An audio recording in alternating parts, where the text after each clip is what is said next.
எல்லாமே எனக்கு ஒண்ணுதான். மாமா நான் பேசலாமா? பாரு பாராஜி, ஓ மேலையில எனக்கு எந்த கோபதாபமும் கிடையாது. உன் கல்யாணம் எப்படி வேணாலும் நடந்துட்டு போகட்டும். அதுக்காக நீ என் மருமகன்றது இல்லாம போயிடாதுல. நீ என்னைக்கிட்ட வீட்டுக்கு வாக்கப்பட்டு வந்து பிள்ளைன்றதுல எந்த மாற்றமும் கிடையாதுப்பா.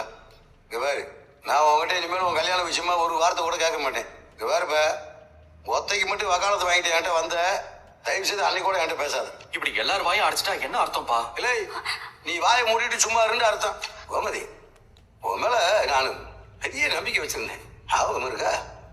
கல்யாண மையத்தின வச்சத்துல உன்கிட்ட நம்பிக்கை தானே இருக்கேன் இப்ப வரைக்கும். ஊர்வலத்துல யார் என்னை ஏமாத்தினாலும், ஊர்வலத்துல யார் என்னை தப்பா பேசினாலும், ஊர்வலத்துல யார் என்னை எதிர்த்தாலும் என் பொண்டாட்டி கோமதி எனக்கு உண்மையா இருக்காடா. அது போதும் நினைச்சுதானே இப்ப வரைக்கும் நான் வாழ்ந்துக்கிருக்கேன். கல்லு தூக்கி போட்டேடி.